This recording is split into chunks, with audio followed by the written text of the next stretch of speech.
ಮೈಸೂರಿನಲ್ಲಿ ಮೈತ್ರಿ ಕಾರ್ಯಕರ್ತರ ಸಮಾಗಮ ಸಾಧ್ಯವಿಲ್ಲ ಎಂದು ಸಚಿವ ಜಿಟಿ ದೇವೇಗೌಡ ಬಹಿರಂಗವಾಗಿ ಹೇಳಿದ್ದಾರೆ. ಇಂದಿನ ಜೆಡಿಎಸ್ ಕಾರ್ಯಕರ್ತರ ಸಭೆಯಲ್ಲಿ ಏನಾಯಿತು ಅನ್ನೋದನ್ನ ನೋಡಿದರೆ ಇಂತಹ ಸಭೆಗೆ ಕಾಂಗ್ರೆಸ್ ಕಾರ್ಯಕರ್ತರು ಬಂದಿದ್ದಾರೆ. ಹೊಡೆದಾಟ ಆಗುತ್ತಿತ್ತು. ಹೀಗಾಗಿ ನಮ್ಮ ಕಾರ್ಯಕರ್ತರ ಸಭೆಯನ್ನು ನಾವು ಮಾಡುತ್ತೇವೆ, ಅವರ ಕಾರ್ಯಕರ್ತರ ಸಭೆಯನ್ನು ಅವರು ಮಾಡಲಿ, ಎಲ್ಲರೂ ಒಟ್ಟಿಗೆ ಸೇರಿ ಮೈತ್ರಿ ಅಭ್ಯರ್ಥಿ ಗೆಲ್ಲಿಸಿಕೊಳ್ಳೋಣ ಅಂದರು.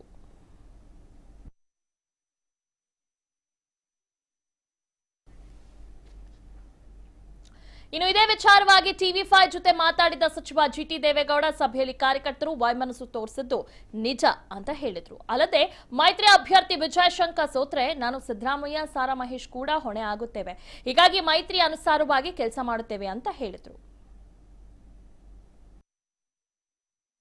ಮೈಸೂರು ಜಿಲ್ಲಾ ಜೆಡಿಎಸ್ ಸಭೆಯನ್ನ ಕರೆದಿದ್ರು ಉಸ್ತುವಾರಿ ಸಚಿವರಾದ ಜಿಟಿ ದೇವೇಗೌಡರು. ಸಭೆಯಲ್ಲಿ ಒಂದು ರೀತಿಯ ಗದ್ದಲ, ಕೋಲಾಹಲ ಎಲ್ಲವೂ ಕೂಡ ಅಂದ್ರೆ ತಮ್ಮ ಒಂದು ಕಾರ್ಯಕರ್ತರ ಮನದಾಳದ ಮಾತುಗಳನ್ನ ಈಗ ಎಲ್ಲವೂ ಕೂಡ ಜಿಟಿ ದೇವೇಗೌಡರ ಮುಂದೆ ಈಗಾಗಲೇ ಹೇಳ್ಕೊಂಡಿರುವಂಥದ್ದು. ಯಾವುದೇ ಕಾರಣಕ್ಕೂ ಕೂಡ ನಾವು ಕಾಂಗ್ರೆಸ್ ಪಕ್ಷಕ್ಕೆ ಮತವನ್ನು ಹಾಕೋದಿಲ್ಲ, ಅವರ ಪರವಾಗಿ ಕೆಲಸವನ್ನ ಮಾಡೋದಿಲ್ಲ ಅನ್ನೋ ಒಂದು ಮಾತನ್ನ ಸ್ಪಷ್ಟಪಡಿಸಿದ್ದಾರೆ. ಮೊದಲ ರಿಯಾಕ್ಷನ್ ಆಗಿ ಸಚಿವರು ಏನ್ ಹೇಳ್ತಾರೆ ಈ ಒಂದು ಗಲಾಟೆ, ಗದ್ದಲ ಮತ್ತೆ ಸಭೆಯ ಬಗ್ಗೆ ಅಂತೇಳಿ.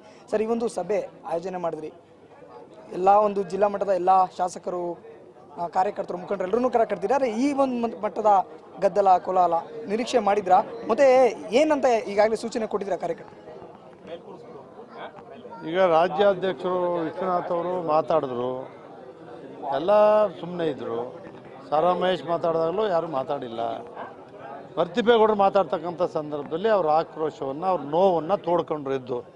ನೀವು ಕಾಂಗ್ರೆಸ್ ಅಭ್ಯರ್ಥಿ ಮಾಡಿ ಅಂತ ಹೇಳ್ತಾ ಇದ್ದೀರಿ, ನನ್ನ ಬಸ್ಸು ಸೀಜ್ ಆದ್ದು ಇನ್ನೂ ಬಿಡುಗಡೆ ಆಗಿಲ್ಲ, ನಾನು ಅಟ್ರಾಸಿಟಿ ಹಾಕಿದ್ದಾರೆ, ಅದು ಇನ್ನೂ ಹೋಗಿಲ್ಲ, ಇನ್ನೂ ನಾವು ಸ್ಟೇಷನ್ ತಿರುಗ್ತಾ ಇದ್ದೀವಿ, ಚುನಾವಣೆ ಸಂದರ್ಭದಲ್ಲಿ ಬಂದು ಸೈನ್ ಹಾಕಬೇಕು ಅಂತೇಳಿ ಮಾಡ್ತಿದ್ದಾರೆ.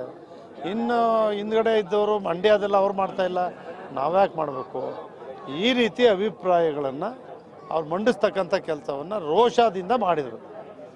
ಆವಾಗ ನಾನು ಅವ್ರನ್ನೆಲ್ಲ ಕೂರಿಸಿ ಮಾತಾಡಿ, ನಾವು ಯಾವ ಕಾರಣಕ್ಕೋಸ್ಕರ ಕಾಂಗ್ರೆಸ್ ಅಭ್ಯರ್ಥಿನ ಬೆಂಬಲಿಸಬೇಕು, ಕಾಂಗ್ರೆಸ್ಸು